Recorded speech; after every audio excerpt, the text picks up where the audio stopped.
Ladies and gentlemen, the time has finally come.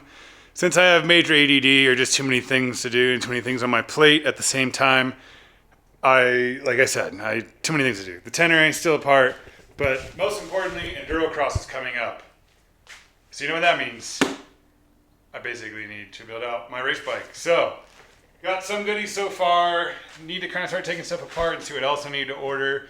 I'll be running the Athena 280 kit with GET ECU, Valentini hydro clutch, Luxon triple clamps, changing the offset. We'll get there. Plastics need to come off. Need to drain the oil. Bulletproof guards. Different. Take this thing off. Run the motocross style clamp there. So we have a lot to do. So first off, there's a hole in my stand. I'm going to drain the oil since I got to take off the whole top end and take off the timing cover. Need to order flywheel weight. There's a lot. So we're just going to kind of document stuff as we go here. But I think this bike should be pretty trick. We got a bunch of titanium bolts too I'm going to throw on from, I think it's Race Tech Titanium or something like that. And my suspension I should have back soon. But we're a little bit ways out from that. Time to get to work. Got a nice old-fashioned box to throw a bunch of crap in, like the stock bolts that I'm probably not going to use, and keep stuff stored. And yeah, I don't even remember what I got in terms of titanium for it. And I got some sweet brake lines coming. Yeah, I got some work to do.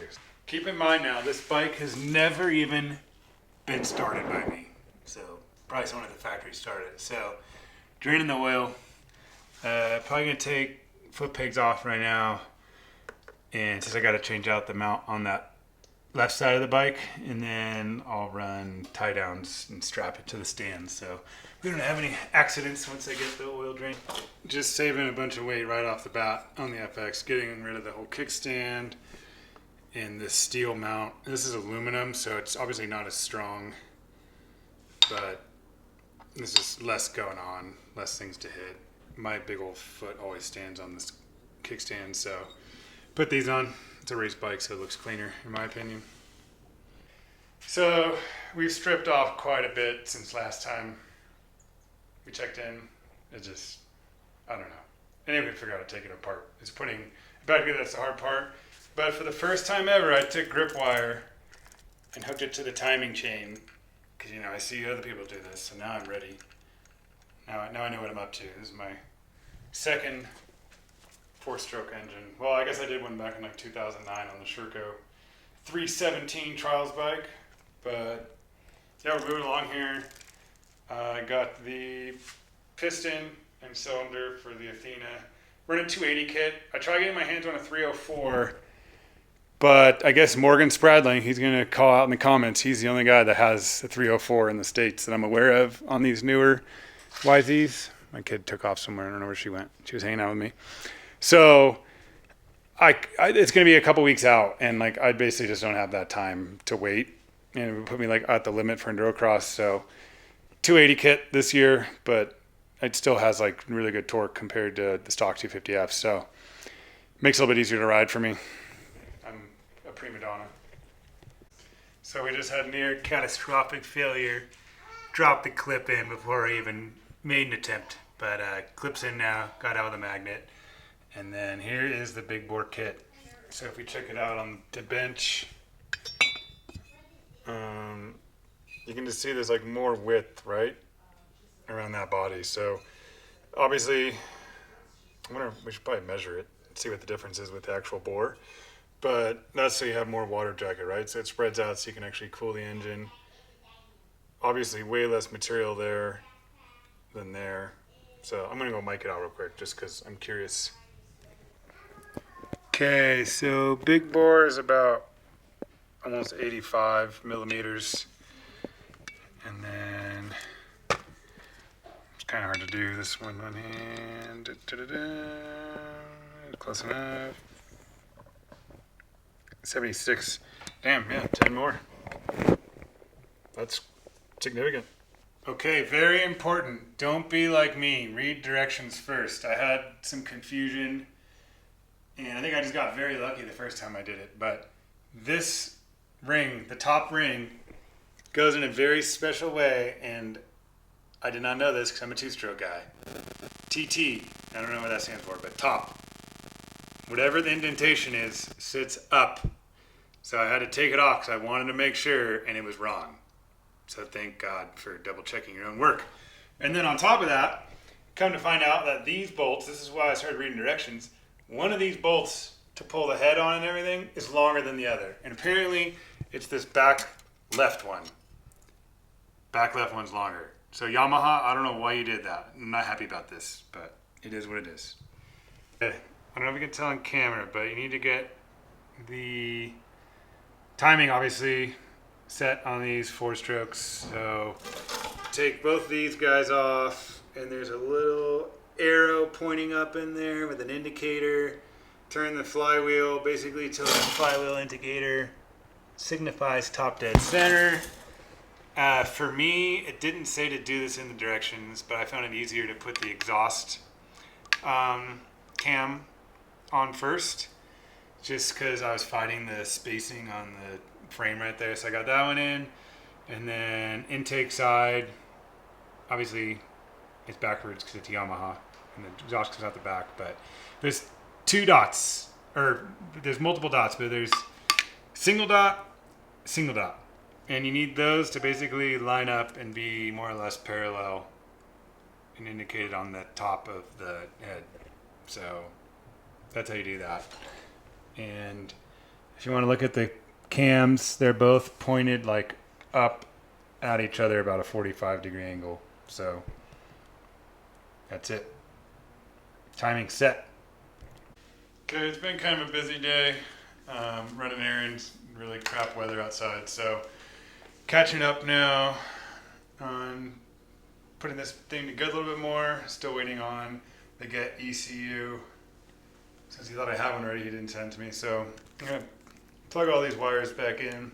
One thing I do want to mention though, on the FX is all these like crankcase and cylinder breather valves and this and that. They basically just like regurgitate back into the airbox via this guy. And I know some people have like complained about getting like dirty-ish material in their airbox, and I can guarantee you it's from, you know, crashing, bike being upside down, oil coming out of these overflows, breathers, and getting some kind of dirty oil in the airbox. Let me show you real quick. So this is just the stock airbox and filter for the FX, but the FX is different than the YZ. So right here, this is where it goes back in. So I will be putting a plug over that and like a hose clamp to eliminate that. And I just got off the standard YZ250F. There's just one that comes down and it just drains out the bottom of the skid plate. And then this one, I'm going to do the same thing and basically plug it. Just basically put a nipple over that with a hose clamp and hold it in place. So just eliminates a little bit extra mess laying around and the risk of going upside down and getting some oil and then your bike not wanting to start because it's too rich. Here's the normal standard YZ250 vent. It comes down. It's got extra protection here, so it sits on the inside of the radiator against the frame rail. And it'll drop down on the skid plate. So this will be cleaner.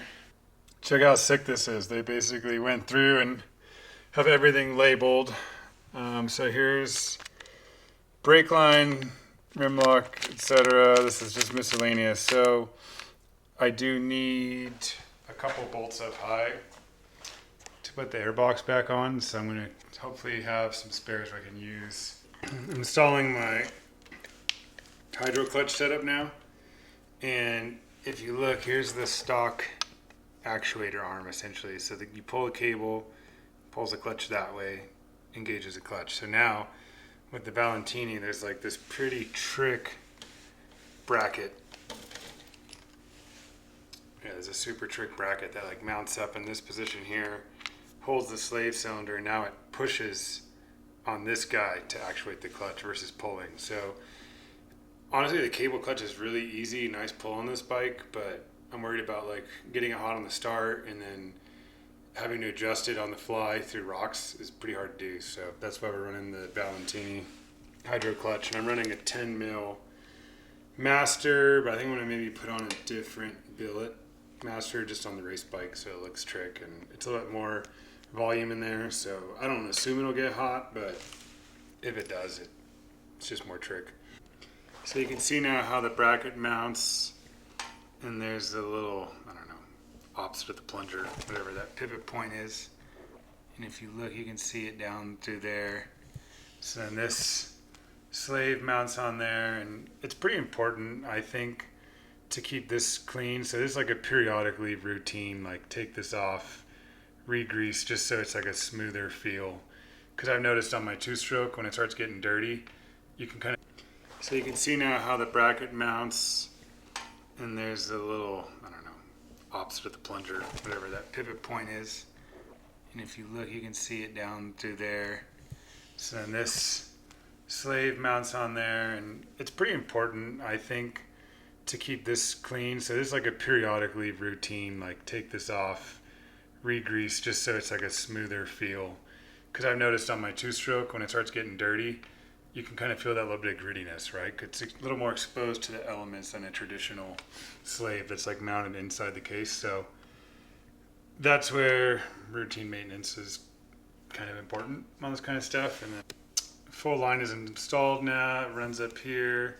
And then Yamaha has a little zip tie holder thing on the stock thing, so you can just like reuse a new zip tie, and then it stays tucked in on the inside of the radiator there. So the radiator mount is there and there, and then you just literally run it up in here. But I don't have my stem on right now or anything, so, or the triple clamps on the stem. So have that up mounted for now, and yeah, it's pretty clean dialed setup. Okay, let's check out these Gaines stock axle adjusters. 55 grams. Titanium.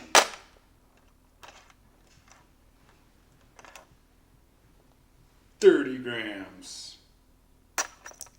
That's actually a decent amount. I'd be flying over all those rocks. And once again, just like headset bearings, whatever you're doing, sort of bearings, I'm just going to grease these since they're brand new. Always just do it. It's just easier if you have it off the bike already. Okay, a bunch more parts have showed up. This is the connector plug. I believe for the GET, I kind of had a hiatus there because I was waiting on a bunch of parts. So, this is for the two-stroke. I broke something at TKO. Let's see, what we got here. Software. This is the unlocked package for four-stroke programming. What's this? Ooh, this is expensive stuff here, ladies and gentlemen. The CAN bus connector for the GET ECU. Hooks up to the battery, I think, to power everything. Okay, need that for mapping. And then here is the ECU I was missing. And obviously a map switch. So this is going on the bike today because there's nothing there. I had nothing to tell the bike what to do. So ECU's going on. I got a bunch of stuff from Luxon. So I got Luxon's clamps, and I'm running 21 millimeter offset. So I got a different stem they sent me. I have the bottom over there. So I got a little bit of work to do, and then hopefully my suspension will be done. Here we got some trick brake lines from G-Brakes, blue. We'll keep plugging away. I want to walk through real quick on the Luxon triple clamps. So these are actually custom clamps he makes. You can see the machining there is not like anodized. So these are the stock clamps they make for the Yamaha. And then he comes and actually removes some material so I can get better steering radius out of the bike. So now the bike basically turns a little bit tighter, just modifies the steering stops. So if you look here, that says offset. So I'm running 21 millimeter offset in Endurocross. If I flip this guy around, then I'm basically running a 24 millimeter. So stock on the Yamaha is 22. We are running 21. So here's the bottom clamp. So if we look at the bottom of the stem, it says 21 or 24. So the same thing here I'm going to drop the stem through there and line it up so that, or bring the stem through from the other side and line it up so 21 is pointed towards that arrow. And then obviously tighten it, crank down with that nut, and use some Loctite on there because we do not want our front end to fall off. We can see there it's a 21 millimeter offset, and this nut, if you can read it, it says to go to 100 Newton meters. So I'm gonna get all this installed on the bike and then I'll torque it to spec. One thing to note in the kit he gives you with all these, he just puts anti-seize, whatever, on all these bolts, and it kind of just gets rid of that like noise. I don't know, why not? Put it on. He puts it in there for free. Oh, and grease this too, obviously.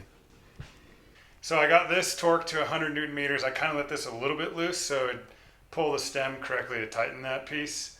I used another set of forks I had laying around to hold everything straight so I could torque it to spec. And then this thing's pretty cool, this Carbon Solutions thing I have on my two-stroke this year, but it just keeps like dirt and grime out from getting in your bearings, gets more life out of them. So I'm gonna get the clamps on, get the bars mounted, and then from there I can start hooking up the wiring harness to get the ECU and map switch, everything all coordinated. All right, parts are going back on. Nice clean G2 throttle feel there. GET map switch is on. I had an issue with my last bike when I set it up. I had this plug too far down, and it was kind of sitting here versus behind the number plate. So it's just more protected here. And then I ran the cable, obviously through the frame right here, zip tied it to this big harness, kind of kept it protected underneath. There's rubber right here, so it's kind of mounted up against this rubber on the frame. And then we have the wireless controller. Whatever you do, make sure you take a photo of the Wi-Fi login and password, because otherwise you're not going to be able to access it. It's kind of a pain to get to underneath there. And it comes with like a little piece of sticky tape type thing. I just did like double-sided duct tape type move to insulate it and give it a little bit more, like, so just so it doesn't slide out of place with the two zip ties. The fitment isn't great. I feel like it's meant for all bikes, and the Yamaha one is smaller, so it's tricky to get it fit in there. And then we come to the back. Here's the GET actual ECU. I'm not thrilled with how it mounts, to be honest, compared to stock. On my practice bike, I noticed there's these tabs that it mounts to with the rubber, and it had come off and actually was like hitting my gas tank. So ever since then, I put it on and then I bend these tabs in so it kind of locks it in place and doesn't let it get out. So, okay, well, everything's pretty much all hooked up for the most part. Got the GYTR Airbox cover on, and then tanks on. Need to add oil, coolant, and we'll do an initial fire up test. We were missing 2 pieces for the suspension, so I'll have that probably tomorrow. So I'm going to kind of put everything else together I can for now without suspension, put the new brake lines on. So let's put some oil in. This thing's pretty sweet. Carbon Solutions that make these little clamp guys, or the plastic protectors, they also 3D print these. So nice little fill cap for the oil. So I do swap these out for 2.0 bar caps. Stock is 1.1, so I got these off Rocky Mountain. Buy them in bulk now. I probably bought like 10 of these this year for my bikes. Hard to do with the video and that. But so I put in the Motul 3.0 coolant, M3.0. I'm going to try and get away without running a fan for Endurocross, so I'm going to have everything. I'm going to have a spare fan, and just in case it's necessary. But I have a Boysen super cooler coming, so it's just a bigger impeller, and I think that helps give a lot more flow of water through the bike. So motos are short, 6 minutes. I think we'll be all right. Okay, oil's in the bike. I'm using 5W40 from Motorex. I didn't do the cute little mini bottle this time because I don't need a fresh oil filter. It's brand new in the bike. So oil's in the bike, and we're gonna fire this thing up, see how it goes. And moment of truth, because I built the bike I'm not a mechanic, but enough of a mechanic. Let's see, this could be frightening.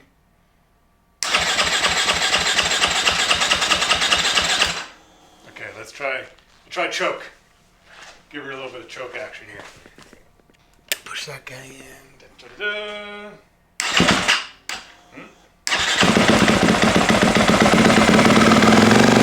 I was installing my new G-Brakes blue line. That looks sick.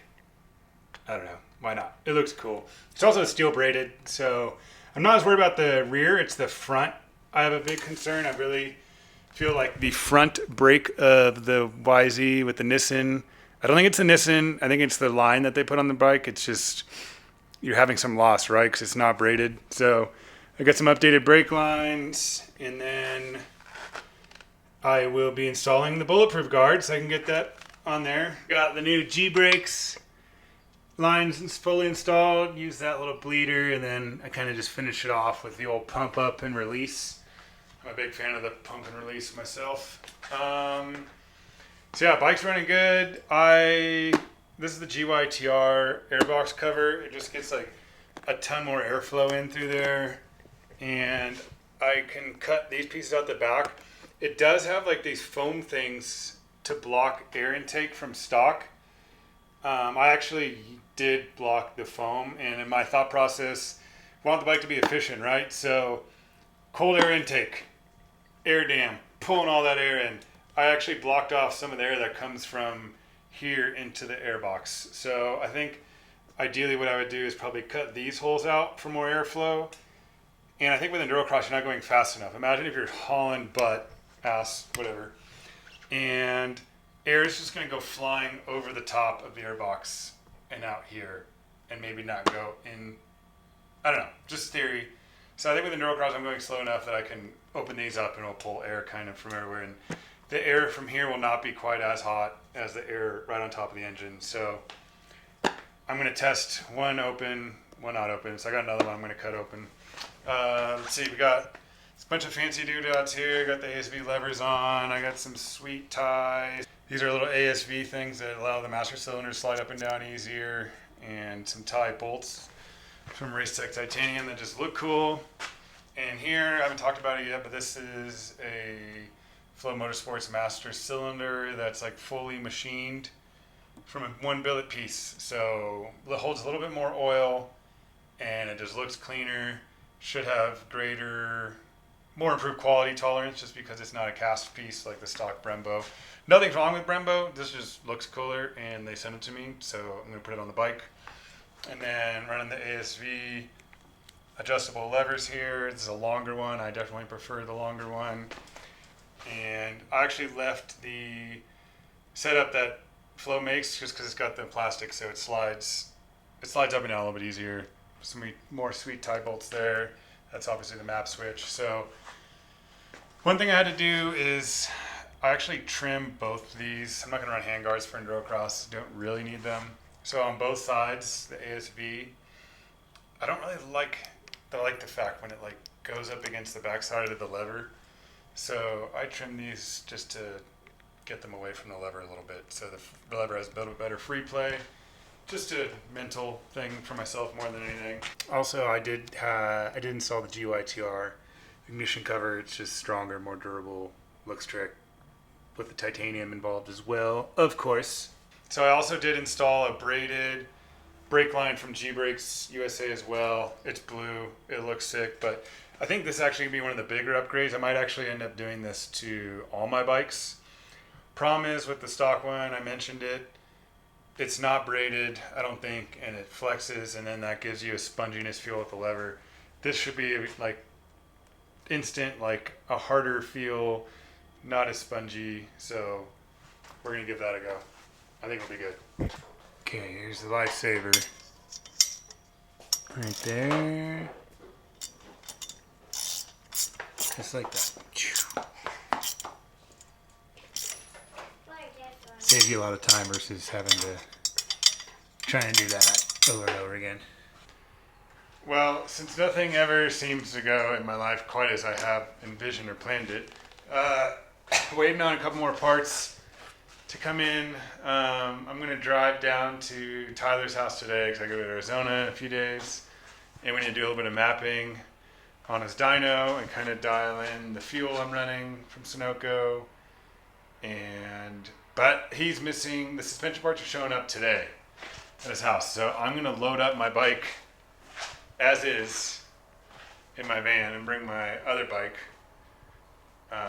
So then he can do the suspension there, do some dyno work.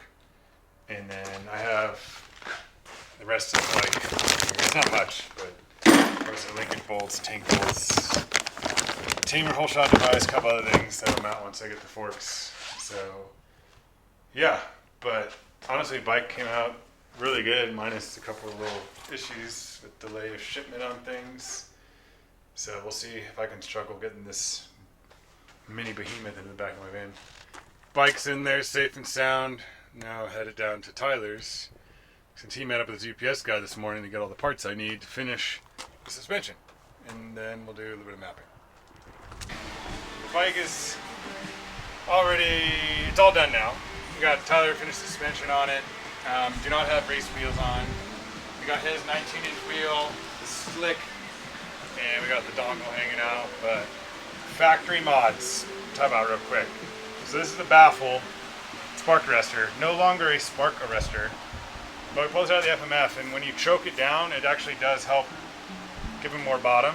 So basically cutting the screen out to give it a little bit more flow, right? Yeah, it's a little more flow. A little more flow, but also a little bit, yeah. Get a little more bottom out of it. So put that guy back in there, and then put the clip in. We're done. And we're gonna go test it on the dyno.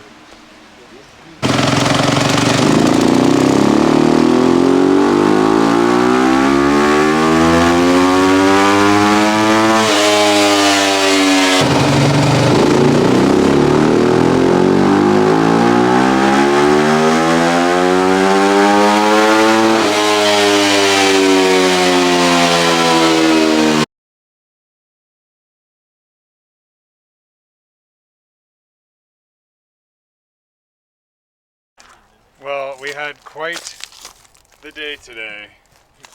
We didn't really film any of it, but it was a good thing we didn't film it. It was embarrassing. I mean, look at all this stuff dangling, but I'm really glad we got it sorted.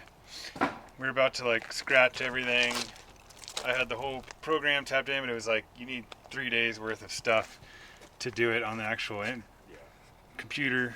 So we kind of threw stock back on, threw off my other bike, and then we put this one back on and basically just ran it way richer. And this mapping came from GET, but they don't really make one for the 283 kit. So this is a mod 250 map, and it just wasn't really vibing. It was good at Silver Kings because it was honestly kind of sluggish, and I couldn't really stall it. It just was easy to ride, but then for Endurocross, it wasn't quick and snappy enough. So gave it a bunch more fuel, increased the timing, and honestly all the way across the board, but specifically a little bit more in the beginning part of the timing curve and the ignition timing, and that solved everything. So we're back. Just everything's last minute per usual, but that's how I run it over here. The absolute worst part of the whole build has been mocking up the whole shot device, cutting out the decal for it, and then now I got to reinstall it again. I pray to the Lord I do not wreck this graphic all season because I hate this process. Well, everyone, I finally finished my race bike. It's right there behind me.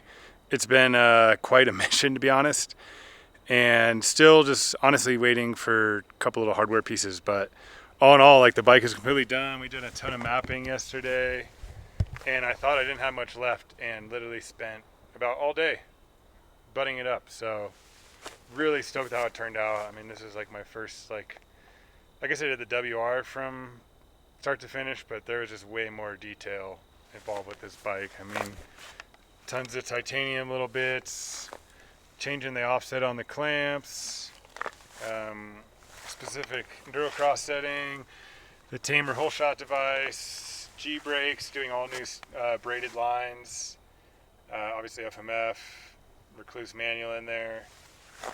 What else? We got the Boysen water pump to get away with not having to do the fan. This was a sweet add-on too, the GYTR Airbox cover. Those are really hard to come by. I got lucky that the guy from Yamaha literally had it on his desk. So, man, I'm stoked with how this bike turned out. Can't wait for Endurocross.